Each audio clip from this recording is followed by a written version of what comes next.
Olá, pessoal. Então, boa noite a todos. Nós estamos presentes hoje aqui para mais uma sala de estudos do Bariatric Fusion. Já é a quarta sala de estudos que a gente faz. Hoje nós teremos a presença da nutricionista Ariane Longo e da tricologista Juliana Franzotti, para falarmos então sobre ômega 3, óleo de semente de abóbora, evidências científicas e o uso na prática clínica. Eu sou Juliana, faço parte do comercial do Grupo Suprimed, tá? Eu vou falar um pouquinho antes da aula do produto que nós lançamos, que é o novo ômega 3 da Suprimed Nutrition. Então, para quem não sabe, o Grupo Suprimed, ele é o distribuidor do Bariatric Fusion aqui no Brasil, né? O Bariatric Fusion é importado, e agora nós desenvolvemos uma marca própria, que é a Suprimed Nutrition. Então, com o intuito de atender demandas aí do mercado e compor a suplementação, né, junto com o Bariatric Fusion. Então, pessoal, essa é a composição do nosso novo ômega 3, né? Ele tem aí as quantidades de EPA e DHA, mas o mais interessante de tudo é que ele não é só um ômega 3, né? Ele tem o óleo de semente de abóbora, 300 miligramas, tem também a vitamina E, 100% do valor diário, e eu vou falar rapidamente aqui, porque afinal, assim, né, se trata de um ômega e a gente tem que saber como escolher um bom ômega 3, né? Então, a gente precisa dos laudos técnicos, nós temos, né? Então, esses laudos, eles têm que comprovar que o produto é livre de contaminação de metais pesados, né? Então, nós temos o laudo de matéria-prima, onde todos os itens, eles estão complacentes, né? Nós temos também o laudo da IFOS. A IFOS é uma conceituada instituição internacional que avalia a qualidade do óleo do peixe, né? Então, ela avalia a pureza, a veracidade da concentração, estabilidade da estrutura química. O nosso fornecedor, ele tem esse selo IFOS, tá?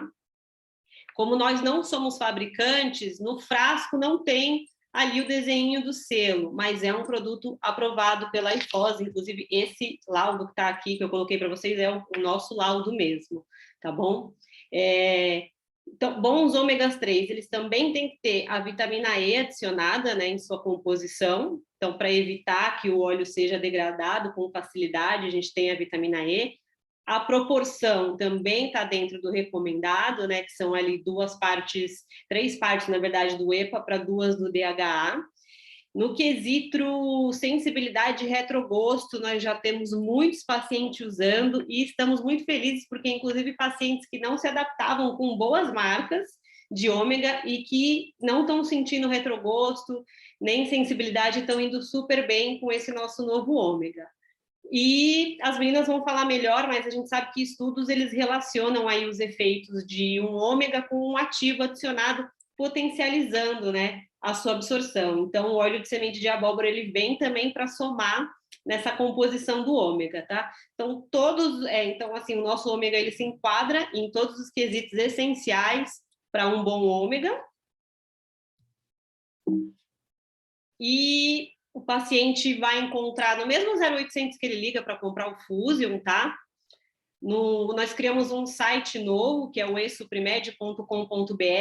Lá ele vai encontrar Fusion e vai encontrar o novo óleo de semente de abóbora e, aos pouquinhos, nas lojas físicas, tá bom? Então, isso era o que eu tinha para falar aqui para vocês do produto.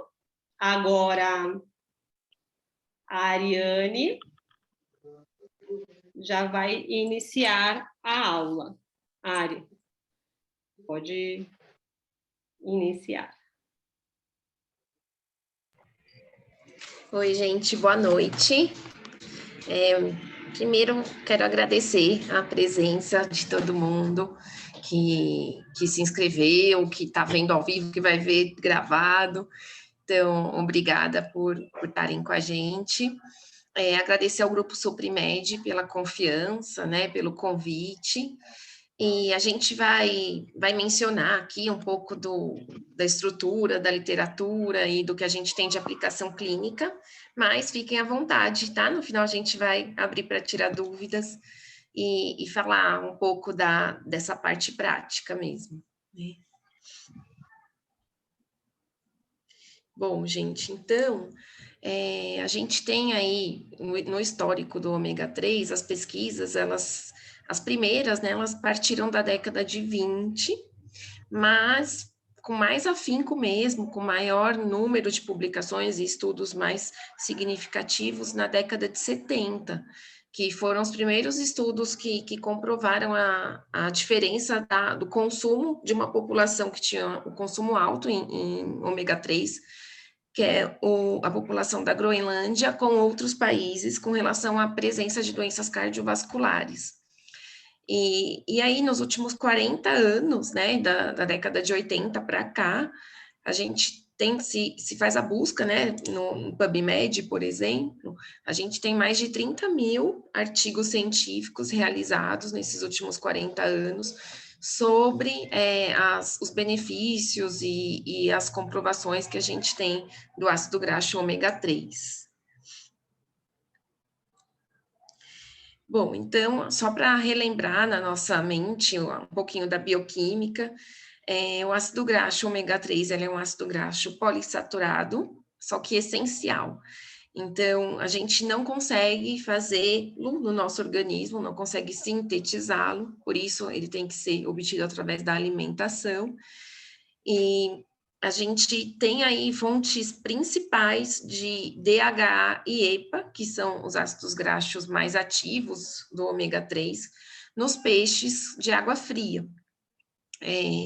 Esses peixes, depende, eu vou mostrar um slide para vocês, varia um pouco a concentração dependendo do habitat.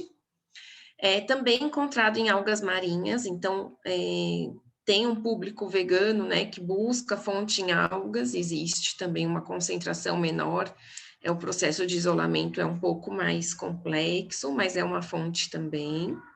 E isso porque a alimentação, né, desses peixes, dessas algas, são a base de fitoplânctons e zooplânctons específicos de origem marinha, dessas águas mais profundas, mais geladas, que vão fazer com que esse alimento, esse peixe, tenha esse perfil de gordura rico em DHA e EPA. A nossa outra fonte de ômega 3 na alimentação principal seriam sementes, e aí a gente destaca a semente de linhaça.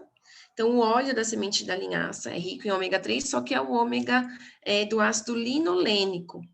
Ele passa por uma conversão química que eu vou mostrar para vocês para se tornar o EPA e o DHA. Então, por isso que a gente usa mais a recomendação mesmo, se for suplementar, a base do óleo de peixe, porque já tem esses ácidos diretos, né? Já é a forma ativa do ômega 3. Aqui, então, por curiosidade e para conhecimento, para a gente poder também mostrar isso para o paciente, a concentração de ômega nesses peixes. E aí tem alguns que variam bastante conforme o habitat, conforme a região. Dentro dessas variações, vale destacar que os peixes criados em cativeiro, principalmente no Brasil, a gente tem muito aporte de sardinha, de atum e de salmão que são de cativeiro.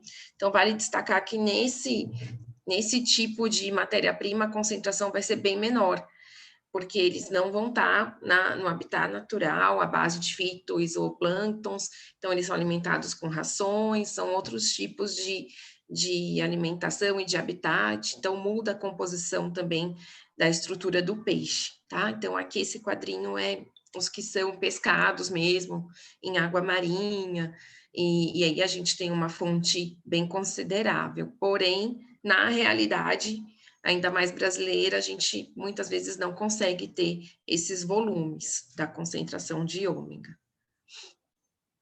Bom, então a gente chama de ômega 3 porque ele é um ácido carboxílico que apresenta dupla ligação no carbono 3 a partir do radical metil, né? E aí a gente tem o EPA, ecoisapentenoico, ele é composto aí por 20 carbonos, e o DHA, que é o docosahexaenoico, composto por 22 carbonos. Dentro do que a gente sabe, do que a gente fala de ômega 3, ambos são importantíssimos para a saúde e ambos são complementares, né? Então, vocês vão ver aqui que a gente tem, dependendo da função, mais a presença do EPA ou mais a presença do DHA, na função específica ali do tecido-alvo. Aqui, gente, é o ALA, é o ácido alfa-linolênico, que é obtido através dessas sementes vegetais, através da extração do óleo dessas sementes vegetais. E aí, no nosso organismo, quando falta, né, o EPA, o DHA, se tiver o ALA, a gente consegue ainda fazer uma síntese um pouco deficitária, mas ainda tem algum recurso, né? Porém, os estudos mostram que na prática, né, na hora de avaliar a função e o resultado de uma suplementação, a gente tem muito mais efeitos com o EPA e o DHA prontos do que com óleo à base de ácido alfa-linolênico. É importante ressaltar que o nosso metabolismo não tem capacidade de mudar um ácido graxo ômega 6 por um ômega 3, por exemplo. Então, o que a gente consegue é pegar esse tipo de ômega 3, o ALA, e fazer um pouco de DHA e EPA. Mas pegar um outro tipo de ômega, um ômega 6, um ômega 9, e converter em ômega 3, isso a gente não consegue, os mamíferos não conseguem, né? Então, a gente não tem enzima para isso, por isso a necessidade de vir via oral, via alimentar. E aí, o que aconteceu, né, com a evolução da dieta humana? Ao longo do tempo, nosso consumo começou a ficar cada vez mais rico em ácidos graxos ômega 6 e seus precursores, como o ácido linoleico, e bem baixo em ômega 3. Então, a gente entrou num consumo alimentar muito desproporcional quando a gente vai falar desse perfil de ácidos graxos. E a questão é que os ômega 6, apesar de serem essenciais também, a gente tem em abundância na alimentação e são precursores de mediadores inflamatórios eicosanoides. Ao contrário que os ácidos graxos ômega 3 são precursores de mediadores anti-inflamatórios, e o ideal é que tenha um balanço entre esse consumo. Quando a gente faz esse consumo muito elevado do ômega 6 em uma relação muito menor ao ômega 3, a gente promove uma inflamação em diversos tecidos do organismo. Aqui é um esquema mais simples, demonstrando a cadeia de conversão. Então, os nossos ômega 6, eles vão se formar em ácido araquidônico, e aí formar os lipídios pró-inflamatórios, e o ômega 3, o ácido alfa-linolênico, em EPA e DHA, e aí sim ter ação anti-inflamatória. Essa cascata está um pouco mais desenhada aqui nesse slide. E aí a gente tem, né, as prostaglandinas e os leucotrienos, aqui do tipo 3 e o tipo 5, que são os anti-inflamatórios vindos do ômega 3, e prostaglandina do tipo 2, leucotrienos do tipo 4, que são provindos do ômega 6. Então, o ideal é que isso esteja em balanço. Dessa forma, né, a gente tem aí muita publicação do ômega 3 como um potente anti-inflamatório natural. Na verdade, né, não seria necessário nem levar esse nome, porque se a gente tivesse esse consumo adequado, a gente não teria um estado inflamatório tão agudo, na maior parte aí das situações que a gente vai abordar, para falar que, nossa, ele é um anti-inflamatório. Não, a gente já teria isso naturalmente, né? Mas hoje em dia ganhou essa denominação por estar em falta, por ser um suplemento que a gente precisa mesmo ter uma atenção, e a gente pode falar que é sim um suplemento alimentar anti-inflamatório, é um nutriente anti-inflamatório. Então, a ação do ômega 3 no organismo são várias, né? As ações são diversas. A gente tem muito estudo com doença autoimune, artrite reumatoide, lúpus, psoríase, muito estudo com doença inflamatória intestinal também, né? Então, se o paciente ele chega com um problema absortivo, né? Além da gente fazer toda essa reposição vitamínica e mineral, a gente vai tratar ali junto com a equipe médica a causa da doença. Nesses 30 mil estudos, né, que tem publicados nesses últimos 40 anos, a maior parte, né, a gente pode falar que aí 50% ou mais é com relação à saúde cardiovascular. Em 2004, o óleo de peixe concentrado ele foi aprovado pelo FDA para o tratamento da hiperlipidemia.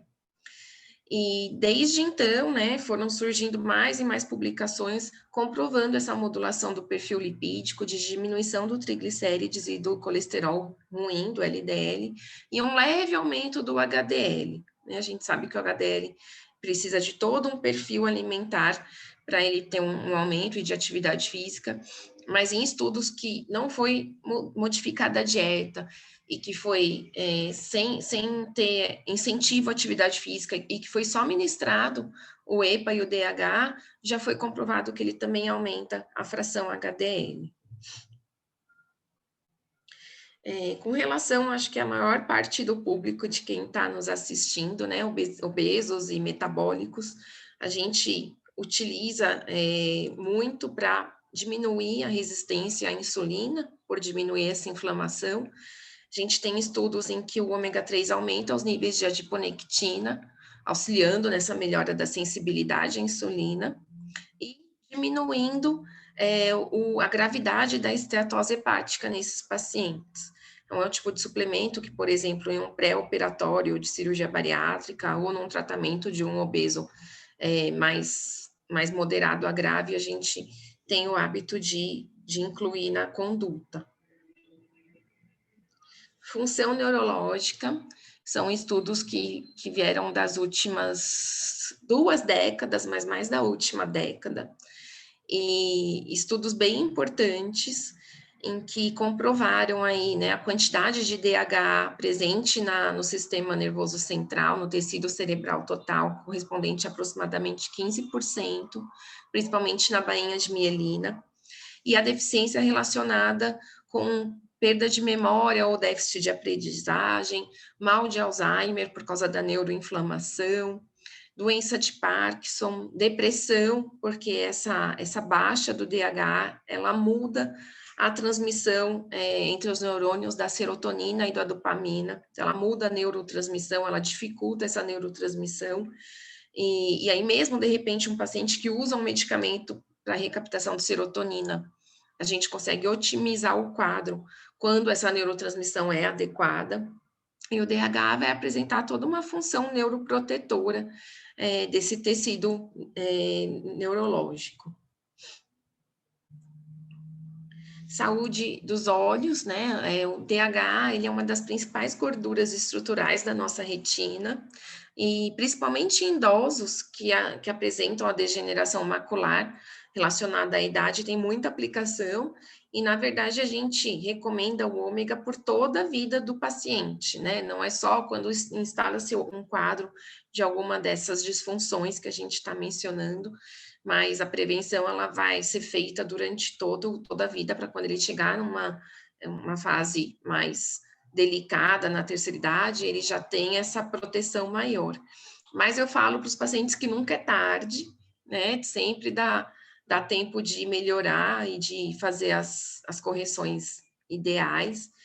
E pacientes que mesmo que não usavam, já estavam idosos e começam a utilizar, a gente tem relatos nas consultas de melhoras de síndrome de olho seco, a gente tem relatos na literatura de estabilidade da degeneração macular, mas lógico, quando essa degeneração já está avançada, o máximo que a gente consegue é lentificar e estabilizar um pouco. Então, o ideal é que esse paciente tenha esse consumo durante toda a vida. A aplicação em gestantes, em lactantes e em crianças. Então, em 2014, né, a Associação Brasileira de Nutrologia divulgou o consenso que recomendou a ingestão do DHA, especialmente no segundo e no terceiro trimestre da gestação, né? E que fosse via suplementação para ser garantido, né? E durante toda a amamentação e em crianças até os 2 anos de vida, devido à necessidade para essa formação do tecido neurológico, né, do sistema nervoso central, melhora do desenvolvimento psicomotor e prevenção dos problemas de déficit de atenção. Esse DHA na gestante, na lactante, também vai diminuir o risco de depressão pós-parto, porque muitos estudos começaram a relacionar a perda do DHA para o feto e para o leite, e aí a mãe fica com a deficiência e tendo esse problema de neurotransmissão. E para o desenvolvimento da retina do feto, da criança também. Bastante estudo também com relação a câncer das últimas 2 décadas, dos anos 2000 para cá, por inibir a carcinogênese, retardar o crescimento do tumor, aumentar a eficácia da radioterapia, especialmente o EPA. Então, que nem eu mencionei antes, tem função que é mais DH, tem função que é mais do EPA. O EPA também tem trabalho relacionado por diminuir a caquexia induzida pelo câncer, por ajudar nesse efeito anti-inflamatório, né, de contrabalancear ali o ômega 6, e estudos relacionando também com diminuição da metástase do tumor.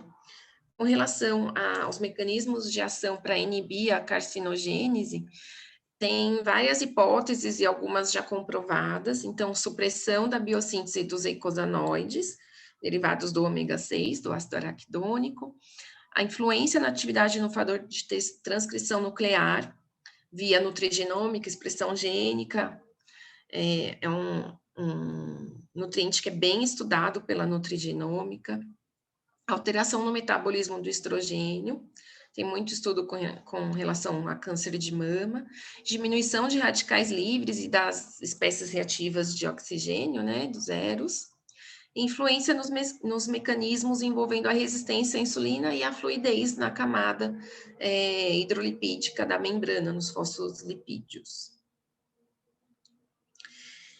Saúde, né, de cabelos e pele, então ele é considerado aí um nutracêutico, um nutriente estético, apresenta a função antioxidante, então naturalmente ele vai proteger lesões de pele, de envelhecimento, por diminuir radicais livres e pela composição da membrana celular, tanto de pele quanto do couro cabeludo.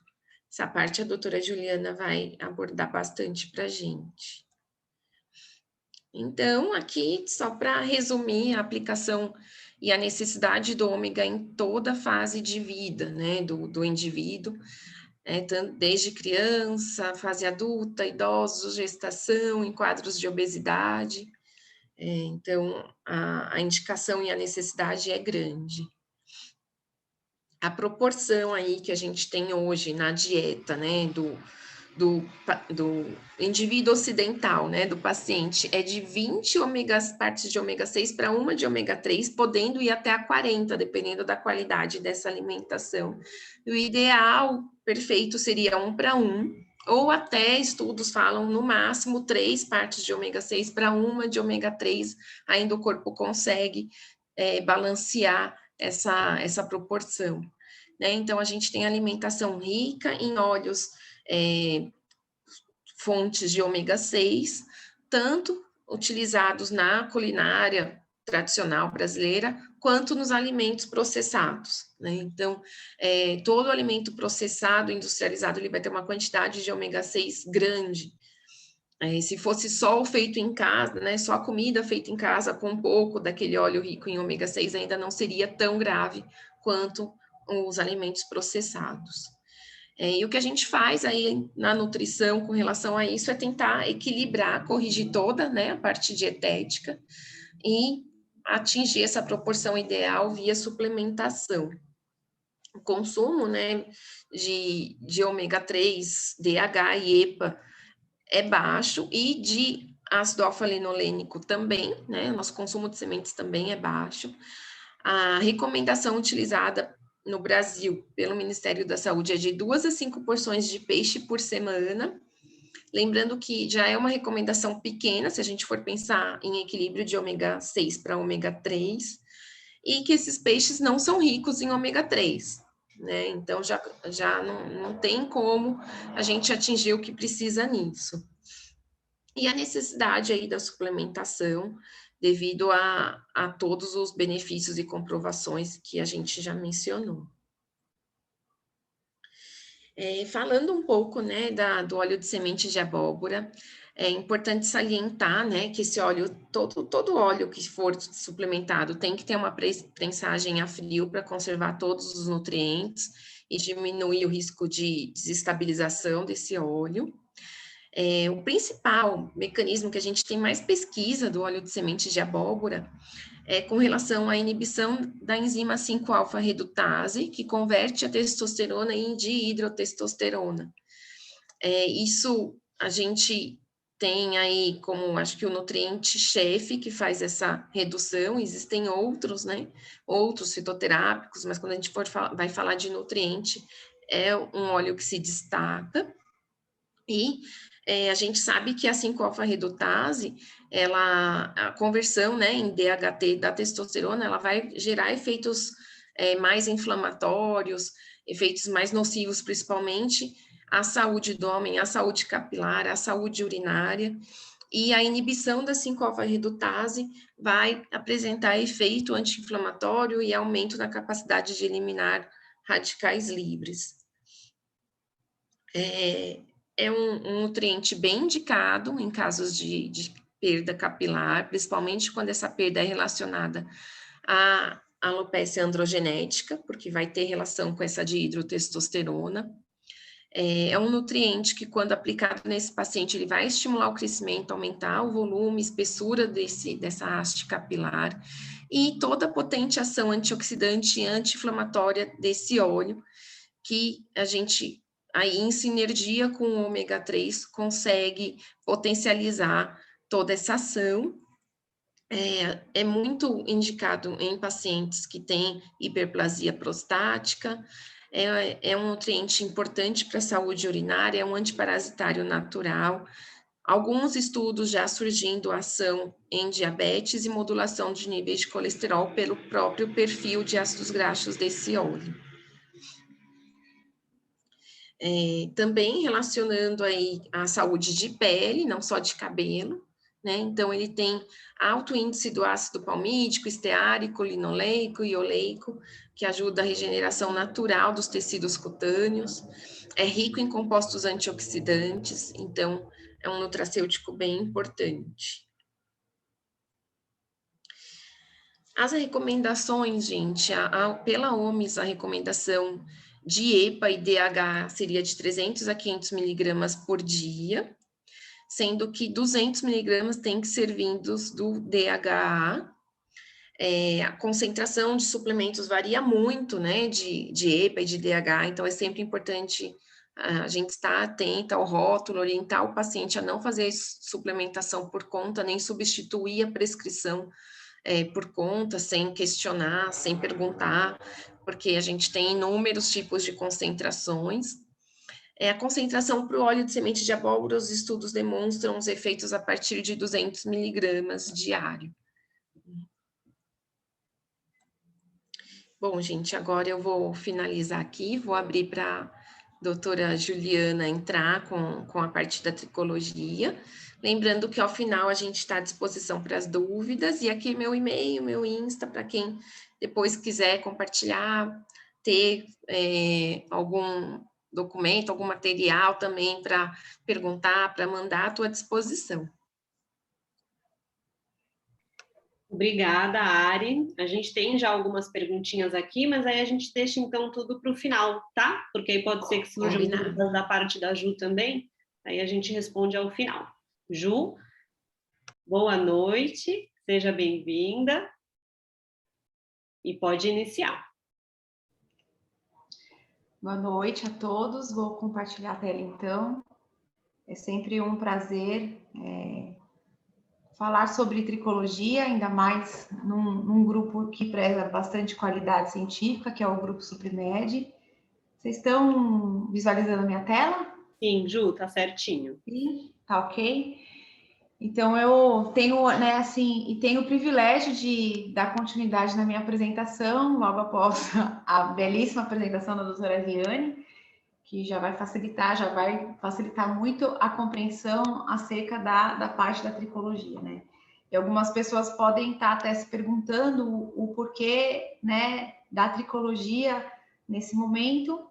É porque é uma área que está em bastante ascensão e várias patologias que a gente tem visto no dia a dia, inclusive aí com a pandemia Covid, essa área da tricologia cresceu muito, porque os pacientes têm, né, as pessoas têm sofrido muito com queda de cabelo pós-Covid, além de todos os outros problemas, né, dermatológicos e outras alterações do corpo que podem refletir numa queda de cabelo ou num distúrbio capilar. Então, basicamente, a tricologia, né, só para a gente uniformizar bem essa informação, vai tratar de dois grandes grupos, das alterações do folículo piloso, que vão, então, nos levar até as alopecias cicatriciais e não cicatriciais, e as disfunções do couro cabeludo, onde a gente passeia aí desde uma caspa, uma dermatite seborreica, até uma psoríase, por exemplo. Então, são distúrbios distintos que ocorrem no couro cabeludo, ocorrem no folículo piloso, e tudo aquilo que a doutora Eliane falou até agora tem muito a contribuir com essas patologias. Bom, então só vamos uniformizar o nosso pensamento para entender como esse tipo, né, de suplemento, esse tipo de ativo, como nós chamamos na tricologia, pode ser benéfico para os tratamentos e como você pode utilizar e aplicando com seus pacientes. Então, o folículo piloso, ele é considerado um mini órgão produtor, né, de fio. Então, no couro cabeludo, cabelo, mas poderia ser sobrancelha, poderia ser cílios, e sempre o folículo piloso ele vai produzir o pelo. Então, no caso do couro cabeludo, né, a haste capilar. Essa haste capilar ela é composta basicamente de proteína, queratina. A literatura mostra ali de 89, 90, outras literaturas falam em torno de 85 a 90% de queratina. O restante está ali às custas da água, dos óleos dos elementos, da melanina, lipídios, e isso forma o cabelo. Para a gente ter estímulo para a formação de cabelo, é necessário que se tenha, então, uma quantidade ótima de micronutrientes, macronutrientes, né, as proteínas, e para que a gente tenha saúde do fio, para que tenha um fio de muita qualidade, é necessário ter um couro cabeludo muito bem equilibrado. Então, uma unidade, né, uma unidade pilosebácea, ela é constituída, então, do pelo, do músculo eretor do pelo, da sua glândula sebácea e de toda essa inervação e de toda essa irrigação, né? Então, a glândula sebácea ela tem um papel fundamental, que é o papel de produzir, então, de fato, o sebo, e aí a gente tem que entender que o sebo ele é composto por colesterol, né, triglicerídeos, células descamativas, mas esse colesterol e esse triglicerídeos, eles se juntam com aquilo que é produzido pela glândula sudorípara, que é o suor, para produzirem uma coisa muito importante, que é o manto hidrolipídico. Então, sem essa porção de ácidos graxos aí de forma muito bem elaborada, a chegada ali, né, com possibilidades ali na glândula sebácea, com possibilidades de se juntar com o suor para fazer de fato um manto hidrolipídico, a gente não tem uma saúde de couro cabeludo. O couro cabeludo saudável é um couro cabeludo que tem um manto hidrolipídico. O que faz esse manto hidrolipídico? Esse manto hidrolipídico ele é responsável por ser uma barreira cutânea, uma barreira. Na verdade, a gente tem isso em toda a extensão, né, da epiderme, mas assim, quando a gente pensa em couro cabeludo, ele é responsável por manter a saúde, ele promove uma barreira. E quando nós pensamos em fio de cabelo saudável, nós pensamos em um fio de cabelo onde, se a gente voltar aqui, o fio de cabelo, quando ele está passando por todo o processo de multiplicação de células, ele está de fato formado, compactado, o fio de cabelo, ele vai passando por essa glândula, e aí ele é banhado com esse sebo, e o que dá o brilho, o que dá a qualidade, o que dá o aspecto bonito do cabelo, né? Aquele cabelo viçoso, aquele cabelo com um aspecto diferenciado, vem da constituição do manto hidrolipídico. Então, quando as pessoas passam, por exemplo, não sei quem já teve a oportunidade de atender um paciente anoréxico, vai perceber que esse cabelo é um cabelo totalmente, que a gente fala, espigado, é um cabelo totalmente com um aspecto mais áspero, é um cabelo mais frisado, porque é um cabelo que não tem um preenchimento lipídico adequado, tá? Então, a saúde do couro cabeludo está totalmente correlacionado com o manto hidrolipídico. O manto hidrolipídico está totalmente correlacionado com ácidos graxos essenciais e com essa formação toda de sebo e do suor. Então, outro fator importante, e aí isso é um tema de amplo domínio, né, das nutricionistas, é a questão da microbiota do couro cabeludo. Então, quando a gente tem uma microbiota de couro cabeludo adequada, nós temos então esse manto hidrolipídico equilibrado, nós temos então um ecossistema favorável.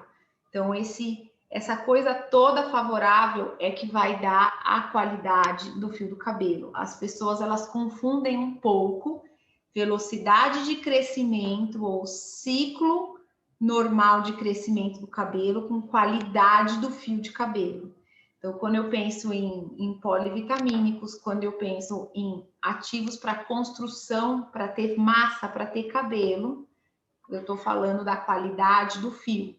E quando eu penso em aquele processo de ciclo de crescimento de cabelo normal, fisiológico, eu estou pensando na fisiologia sem nenhum distúrbio inflamatório ou sem nenhum outro gatilho que possa alterar o ciclo de crescimento do cabelo. Então, a qualidade do couro cabeludo, o equilíbrio do couro cabeludo, né? Então, a não existência de patologias inflamatórias está totalmente correlacionada com a questão do microbioma. Então, um desequilíbrio da microbiota pode, então, pode gerar desde um processo descamativo e passar por todos os processos aí que correspondem, né, aos sinais flogísticos. Eu posso ter dor, eu posso ter calor, eu posso, de fato, ter rubor, eu posso ter edema, posso ter prurido, eu posso ter um couro cabeludo, então, com tricoginia, que é aquela dor associada a um edema, associada a uma descamação, isso tudo por conta do desequilíbrio da microbiota. Tendo desequilíbrio de microbiota, eu torno aquele lugar, então, um lugar inflamado, e aí sim eu penso em péssima qualidade de fio e posso ter distúrbio do crescimento, do ciclo de crescimento de cabelo. Toda vez que a gente tem um processo inflamatório em couro cabeludo, a gente tem uma chance aumentada de ter queda de cabelo. Toda vez que eu tenho um desequilíbrio de microbiota, um quadro de oleosidade excessiva, eu posso, inclusive, piorar um quadro de alopecia androgenética, seja masculina ou feminina. E isso tem tudo a ver com o que a gente escutou a doutora Ariane falando a respeito de ômega, isso tem tudo a ver com o óleo de semente de abóbora, que ele é um potente modulador, e ele vai modular a 5-alfa-redutase, que é o grande desafio dentro da tricologia, né? Um dos grandes desafios. Então, só para a gente entender que, além de distúrbio do manto hidrolipídico, ou então distúrbio do couro cabeludo por uma alteração de microbiota, eu também tenho inflamação neurogênica, que a doutora Ariane também abordou, ali falando do ômega, que é, na verdade, hoje tem um boom na literatura dermatológica a respeito de inflamação neurogênica. Cada dia mais a gente vê estudos correlacionando aquilo que é liberado como mediador na terminação nervosa versus aquilo que acontece na pele. No folículo piloso não é diferente. Eu falei para vocês que a gente tinha, então, uma unidade pilosebácea era composta, então, né, ali pelo folículo, pela glândula sebácea, pelo músculo eretor do pelo e por sua inervação. Quando nós estamos num processo ali de grande liberação de mediadores inflamatórios. Esses mediadores, eles chegam aqui próximo a essa região do bulbo e isso também pode gerar um distúrbio. Aqui o distúrbio já não é mais na qualidade do fio, aqui é um distúrbio no crescimento, no ciclo de crescimento do cabelo. Então, essa imagem a gente pode aproveitar não só para visualizar essa questão da inervação e de toda essa coisa dessa cascata inflamatória, mas a gente pode ver aqui o ciclo de crescimento normal do cabelo, onde, assim, minimizando muito a informação, a gente tem 3 fases mais importantes, uma de franca multiplicação de células, que a gente chama fase anágena, que é determinada geneticamente, pode ocorrer de 2, né, um folículo piloso, quando está nessa fase, ele pode produzir um fio de cabelo de 2 até 8 anos. Aí nós temos a fase catágena, onde é o momento de grande apoptose, então aquele folículo ali aquelas células entram em apoptose, aquele folículo não produz mais fio, e passamos por uma terceira maior importante fase aí, que é a fase telógena, onde o fio de cabelo ele está no folículo piloso, mas ele está repousando, prestes e pronto para se desprender. Então, quando eu tenho um gatilho neurogênico, diferente do que a gente escuta as pessoas falando por aí, né? Que as pessoas falam que, aconteceu isso hoje, está caindo cabelo amanhã. Estou estressada hoje, cai cabelo amanhã. Não é assim que funciona.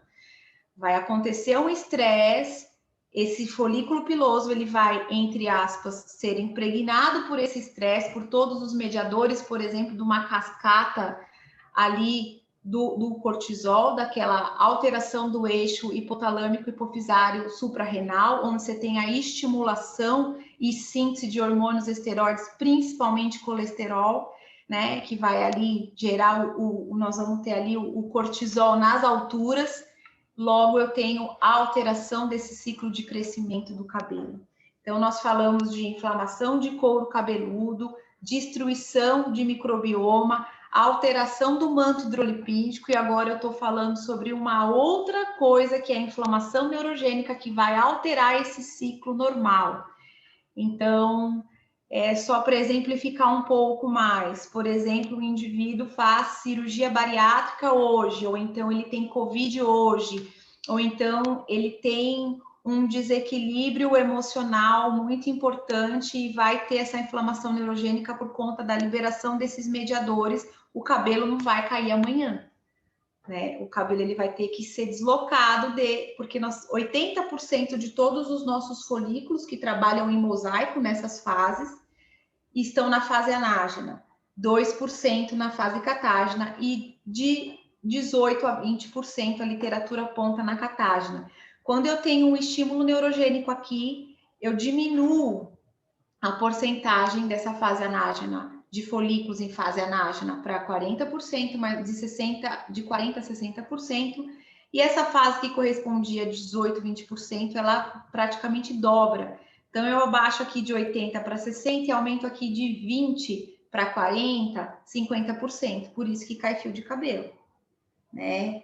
Muito diferente do que a gente escuta por aí, as pessoas dizendo, fez cirurgia bariátrica e vai cair cabelo porque diminuiu a quantidade de biotina. Não é por aí, tá?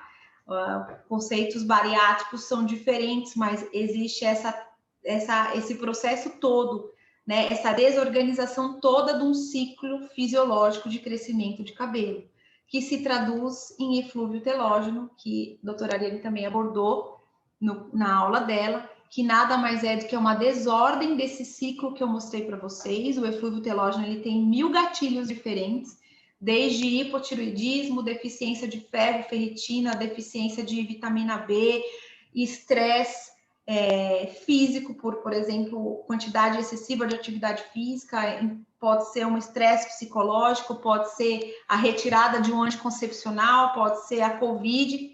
Qualquer coisa pode alterar o ciclo de crescimento dos cabelos, e aí a doença que surge é o eflúvio telógeno, onde a principal característica é essa diminuição da densidade capilar na região, né, aqui, bitemporal. Isso, nós estamos falando de inflamação neurogênica ou de outros gatilhos que eu já falei para vocês, que vai se traduzir em eflúvio telógeno.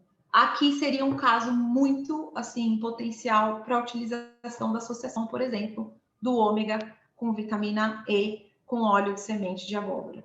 Aqui, essa pessoa ela precisa de um boom de antioxidante, anti-inflamatório, para tirar o gatilho e o ciclo de crescimento voltar a entrar no eixo, porque a gente tem esse ciclo a vida da gente inteira, né? Desde do intraútero até quando a gente morre, a gente passa por esse ciclo N vezes, tá? Quando nós pensamos em tratamento para esses distúrbios que eu já falei para vocês, nós falamos de um tratamento in e de um tratamento out. Só que eu quero, assim, frisar aqui, porque eu vejo muito isso nas redes, as pessoas perguntam, isso é uma coisa que vocês sabem que quem me conhece bem de pertinho sabe que eu sou nutridependente, né? Que eu tenho uma parceira, uma grande parceira de trabalho, que é a doutora Ariane, então eu aprendo muito, discuto muitos casos clínicos e isso é uma coisa que faz parte da minha vida enquanto físio e enquanto tricologista agora, né? Tratamento de doenças do couro cabeludo, né? De doenças, né? Ou de deficiências de vitamina, polivitamínicos que podem levar a um eflúvio telógeno é uma coisa. A gente vai fazer o in e o out e vai dar muito certo. Mas o que eu vejo de muito errado as pessoas falando é tentar tratar a calvície, alopecia androgenética masculina e feminina com polivitamínico. Não se trata alopecia androgenética com polivitamínico. Você pode prescrever, você pode ajustar os níveis, principalmente quando falamos de uma população bariátrica, isso vai ser fundamental para a criação do fio. Mas o processo que gera alteração do folículo piloso, até que leve a uma calvície feminina e masculina, não está correlacionado com polivitamínico. Está correlacionado com outros ativos, como biomoduladores, como que a doutora Ariane mostrou, e que eu vou explicar o mecanismo que acontece no couro cabeludo. Então, quando nós falamos em alopecia androgenética ou calvície masculina, calvície feminina, que tem suas particularidades, mas a gente sempre está falando de um distúrbio onde o folículo piloso ele vai virando uma miniatura. O folículo piloso ele vai sofrendo um processo de miniaturização, fazendo com que ele não consiga mais produzir um fio terminal. Então, ele não produz mais um fio terminal, ele produz um fio vellus, que é um fio pouco pigmentado, como, por exemplo, o fio que faz a cobertura dos nossos braços, por exemplo. É um fio pouco pigmentado, é um fio pouco espesso, é um fio pequeno, um fio frágil, um fio sensível, né? Um fio que não preenche cobertura. E o que gera isso aqui? Que gera isso aqui, então o próprio nome já diz, alopecia androgenética. Tem que ter características genéticas, né? Eu tenho que ter essa predisposição genética e eu tenho que ter hormônio masculino envolvido nisso. Então, quando nós falamos em alopecia androgenética, nós automaticamente estamos falando de testosterona. Testosterona que tem uma afinidade, ou melhor, nós estamos pensando em 5-alfa-redutase, que é uma enzima que transforma testosterona em dihidrotestosterona. Dihidrotestosterona é o hormônio mais potente que a gente tem no corpo e é o hormônio mais virilizante. A gente precisa dele para sair da puberdade e virar homens e mulheres, mas ele no folículo piloso, para quem tem um distúrbio genético, essa DHT vai gerar um processo inflamatório, dentre outras coisas que modificam, fazendo com que o folículo piloso não consiga mais produzir um fio terminal e, na verdade, ele vira uma miniatura ao ponto que, em algum momento, esse folículo piloso não vai produzir mais fio de cabelo. O tecido vai ficar como nós vemos aqui nessa foto, né? A pessoa passa a mão, ela não sente mais cabelo, ela não sente mais o ósseo, acabou ali, dali não vai sair mais cabelo.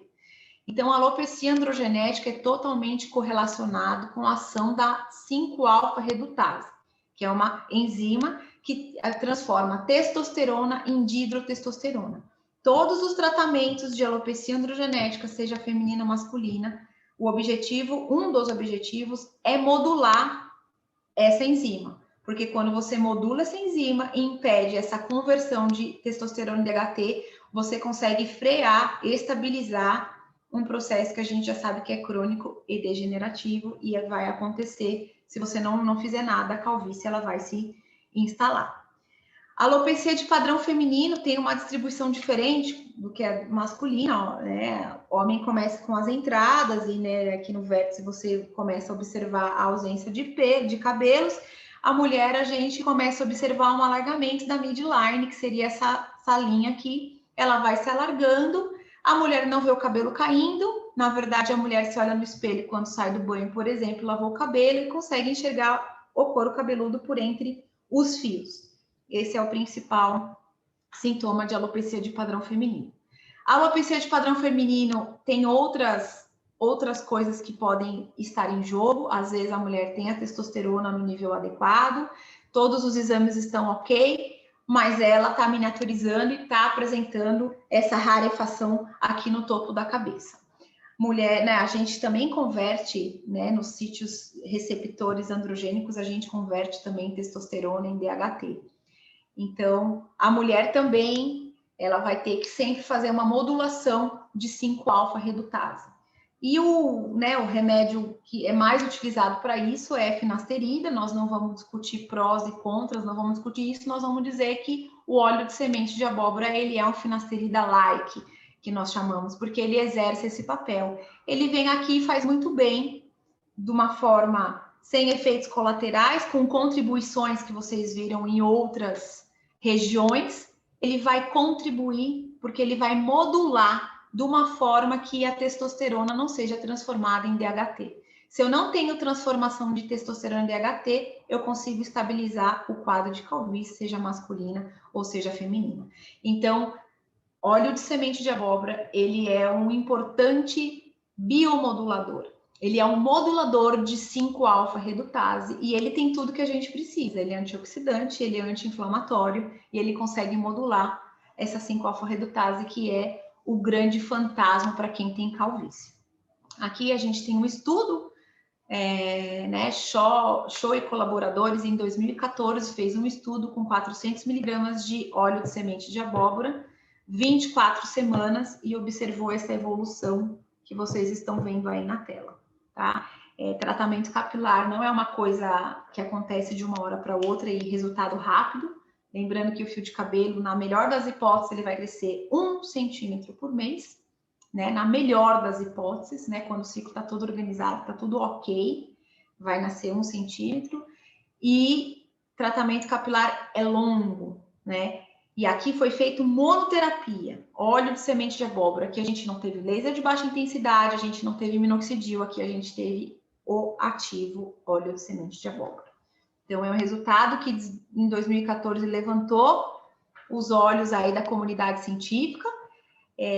Essa biomodulação de 5-alfa-redutase já tinha vindo das antigas, quando foram observar casos de câncer de próstata e viram, então, que o óleo de semente de abóbora foi benéfico para essa região do trato urinário e para essas questões oncológicas também. Então, ele foi instituído aí a tricologia, os tricologistas ligados aí na literatura científica usam ele como um biomodulador, até porque não tem efeitos colaterais, como tantos que a gente tem com finasterida, por exemplo.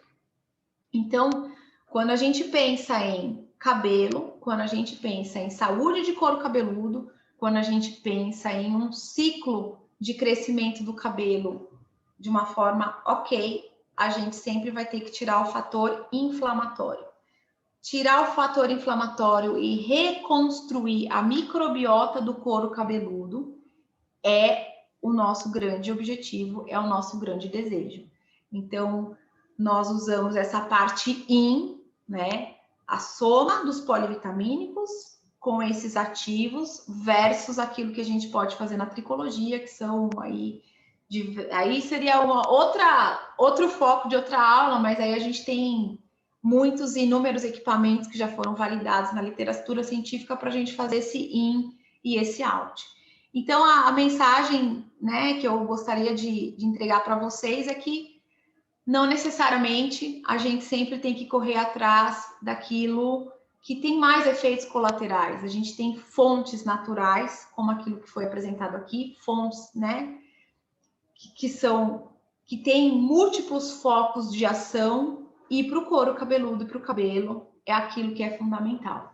Na verdade, a gente sempre tentava fazer essa prescrição concomitante, e aí o indivíduo tinha que usar 3 coisas diferentes.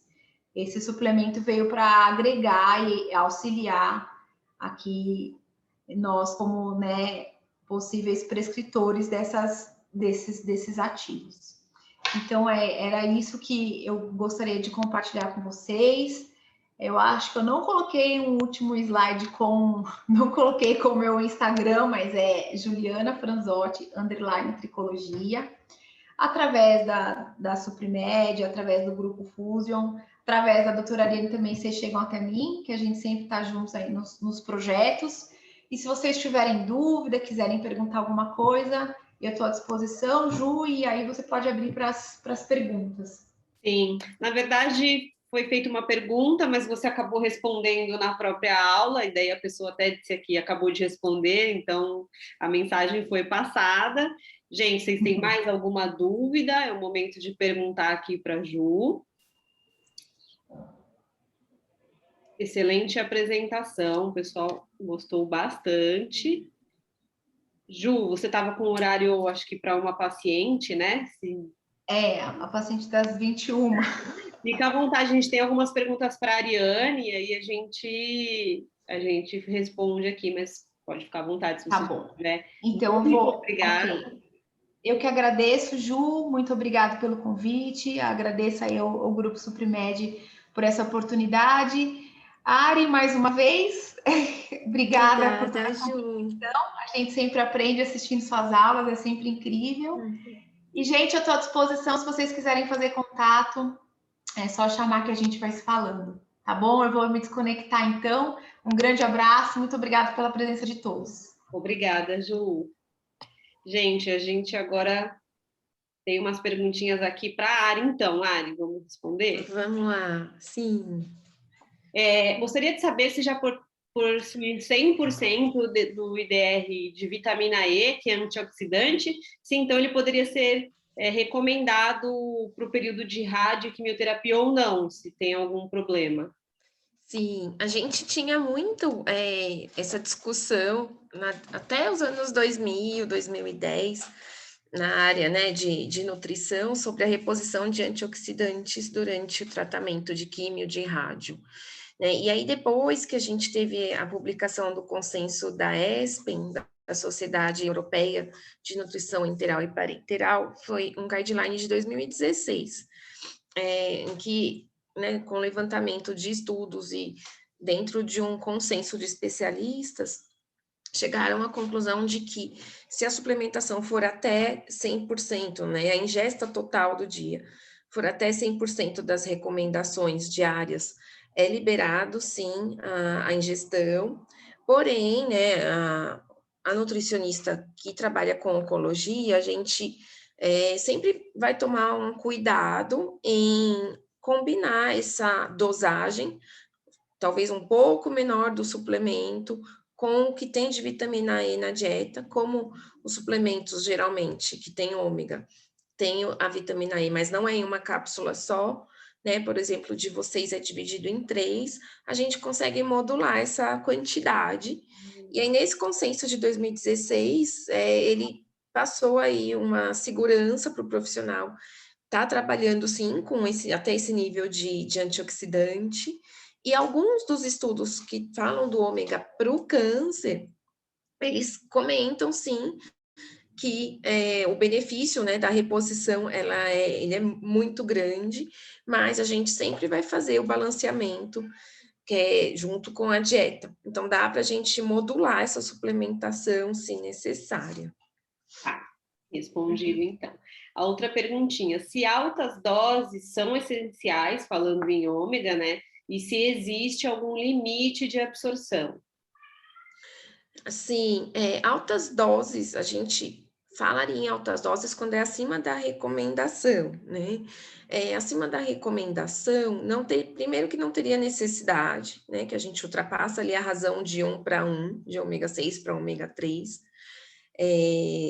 Limite de absorção com ômega 3, eu nunca vi nenhum estudo falando sobre.